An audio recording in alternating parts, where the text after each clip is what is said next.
High, আমি তৃষিতা ভট্টাচার্য। আমি আইনোভেনে থাকি, নেদারল্যান্ডসে। আমি পারমিতার সব ভিজিট করলাম ফার্স্ট টাইম, কিন্তু আমি পারমিতার কাছ থেকে শাড়ি কিনছি প্রায় 4-4.5 বছর হয়ে গেল।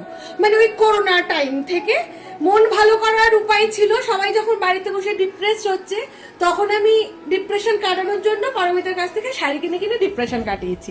সেই থেকে আমার পারমিতার কাছ থেকে শাড়ি কেনা শুরু। মোটামুটি আমার আলমারির 95% পারমিতার কাছ থেকে কেনা। আর শুধু আমি শাড়ি কিনি যে তা নয়, ব্লাউজ, ড্রেস যা কিনি সব পারমিতার কাছ থেকে কিনি। সেই পারমিতাকে এখন বললাম দাঁড়া আবার ফিরে যাই, ফিরে গিয়ে আবার কেনা শুরু করবো। ভীষণ ভালো কোয়ালিটি, চোখ বন্ধ করে ভরসা করতে পারি। এটা হচ্ছে আমার সব থেকে যেটা আমার চাওয়া, যে আমি পিওরটা পরতে চাই, যেটুকু পরবো পিওর পরবো। পারমিতা সেই কোয়ালিটিটা মেনটেন করতে পারে, সেটা সেই জন্য পারমিতার কাছে বারবার ফিরে আসি। আর আরেকটা হচ্ছে পারমিতার ব্যবহার। যখন যে মুহূর্তে পারমিতাকে ফোন করি আর মেসেজ করি, পারমিতা উইদিন 10 মিনিটস রিপ্লাই করে। থ্যাংক ইউ পারমিতা, তুই ছিলি বলে এত সুন্দর সুন্দর শাড়ি পরতে পারছি। নমস্কার।